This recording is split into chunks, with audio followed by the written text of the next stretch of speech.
Dr. McCollough, thank you so much for the time you've given us. How's everything going as you prepare for your Tuscaloosa return this weekend? Roll Tide.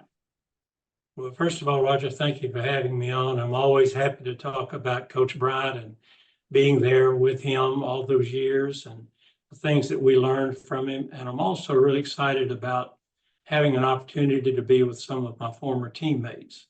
I am really honored to be one of the honorary captains and looking forward to seeing teammates from the 1964 National Championship team.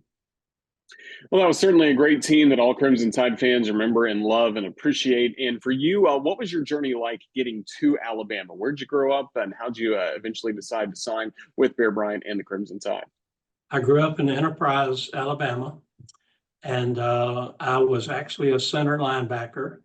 And I was recruited by several colleges, Georgia Tech, Auburn, Florida State, Clemson, and Alabama. And I had actually committed to go to Georgia Tech and become an architect. And Coach Bryant came along to recruit, and I had played on a high school championship team. And I told him, I said, Coach, I really am honored that you would ask me to come play for you, but I've already committed to go to Georgia Tech. And in his usual manner, he just hesitated and he looked down and then he looked up at me and he said, you know what, that's not a bad idea. He said, you'll get a great education. You'll win a lot of games.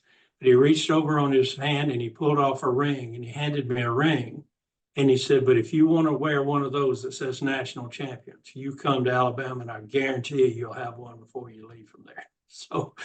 So all of a sudden, plans changed, and I decommitted to Georgia Tech from Georgia Tech, and I decided to go to Alabama. And Alabama didn't have a architectural school, and so I went into medicine as actually a second choice, and went straight through the pre-med program. And wasn't until I was a second year medical student that I really realized what I wanted to do in life. And we had a plastic surgeon come to our class and show before and after pictures of plastic surgery. And all of a sudden it was clicked in my head that that's architectural medicine. So I was able to take my love for architecture and my love for medicine and put them into one specialty, that is plastic surgery. Very successful career as a result. So you're able to sign with Alabama and Coach Bryant. What was it like gaining some playing time? How hard was it back in your time to try and get on the field, especially with the number of players that were trying for the same positions at that time? It wasn't easy. It was very competitive. Of course, there's tremendous similarities between Coach Bryant and Coach Saban. And so many of your generation never had an opportunity to get to know Coach Bryant or be hearing very much with anything. But I wrote a book entitled The Saban Process, the Bryant Promise. And the Bryant Promise is that if you believe in yourself and you have dedication and pride and never quit, you'll be a winner. The price of victory is high, but so are the rewards. And so that's the promise. And you know what? It worked. If we did everything he asked us to do, and then we got the national championship ring. And it was very competitive, as I said. Coach Bryant was a very tough taskmaster, just as Coach Saban was. And the competition was tough. And when I was a freshman, of course, the freshmen had our own program. In those days, we couldn't compete with the varsity. But whenever I got to the point, went to my sophomore year to compete, there were 5 centers ahead of me, upperclassmen. And so I had to work my way up through that group, and Leroy Jordan was there. And in those days, we played both ways. And after I think it was the Tennessee game, I started as the offensive center, and I played most of the offense from that point on, and Leroy played the defense. How tough was it going up against Leroy Jordan in practice? Oh, well, Leroy was a tough competitor too. He was tough as nails, and he was a great athlete. But I really didn't go up against him one-on-one that much because we were both playing the same position for most of the time. Interestingly enough, I actually went to Alabama as a linebacker. And I had been a center in high school, but I won the starting job as a sophomore. Leroy was on one side and I was on the other side. So he and I were co-linebackers. And in a preseason drill, I made a tackle and I broke my neck. And so my my career as a linebacker was over. And so I went around, started hanging around the centers at practice, and I worked my way up. And that was a very tough thing too, because I had my mindset on being a linebacker. And that career ended with one play. And that's something that can happen to any athlete. You know, you're one play away from everything being gone aside. So you become a center, you get to work closely with Alabama's quarterbacks, and that includes a young Joe Namath. How'd you see him earn his playing opportunity and then flourish as starter for the Crimson Tide? Well, Joe was the best athlete that I had ever seen, and I'd been around some good athletes. I played in the high school all-star game, and we had some great athletes. Jimmy Seidel from the Birmingham area went to Auburn and was a great quarterback there, and Jimmy was the best athlete I'd seen to that point. But whenever Joe came along, he was a superior athlete in many ways. Many people never saw Joe get to perform at his peak because he went on, injured his knees, and he was still tremendous, a great athlete, a great quarterback. But if you had seen him before he got injured, you would have been really impressed with how good an athlete he was. We played basketball in the off season, and he was the first player that I'd ever seen that could dunk a basketball behind his head. And he was, I think, 6'1", 6'2" at the most, but that showed you his vertical leap, that he could dunk a basketball behind his head.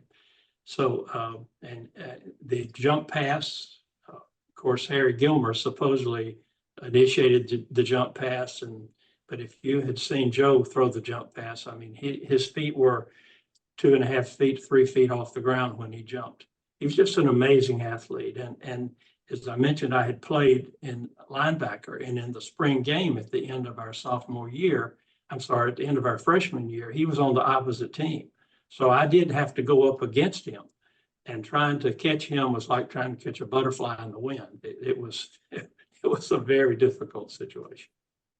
It certainly was. And of course, he was the quarterback in 1964. The Crimson Tide win the national championship. What made that season special? Any games or moments that stand out that made that such a great year? It was a great year in many respects. And number one is Joe was injured much of that year. And Joe probably played about maybe 60 or 65% of the time. Actually, Steve Sloan ended up playing a lot of the snaps during that year. And had it not been for Steve Sloan, we probably would not have won the championship that year. We came from behind in 5 games out of the 10 regular season games and won in the last minute or so. So our group was called the Cardiac Kids for that reason. But, you know, we had a mindset that as long as there was one snap on the game and a touchdown would win the game, we were going to win it. We just had that mindset that whatever it took, we were going to win. And we did. We were just extremely fortunate. We had a great group of men there. We loved each other. We played for each other. We had great coaching. And it was just, I guess you would say, the perfect situation. And it was a perfect regular season for the Crimson Tide that year. But ultimately in the Orange Bowl, a loss to Texas. But I've read an anecdote that I'd love for you to share here about, even though that game ended in a loss, a great lesson from Coach Bryant you learned immediately after Alabama just came short at the goal line. Could you share that with us, please? I'll share a little bit about it. Texas had a great football team that year, and Joe did not play in the first half of the ball game. And so at halftime, I think we were behind by 10 points or so. And so Coach Bryant put Joe in, and we came back, and within 30 seconds to go in the game, we were on the 1 yard line, 4th and goal, and the touchdown wins the game for us. And Joe called a quarterback sneak directly behind me. When the play was over, I looked for him, and we were both in the end zone 2.5 feet, and the football was in the end zone 2.5 feet. And one official came in, took the ball, raised it up, called it a touchdown. Another came in, the line judge did, and said, "Did you score?" I couldn't tell. He said, "Yeah, I took the ball away from him in the end zone." While they were talking, the head official, the umpire, I think, or referee, the one with the white hat, came running in, took the ball away from him, and sat it down on the 1 yard line and overruled the touchdown. And there was no instant replay in those days.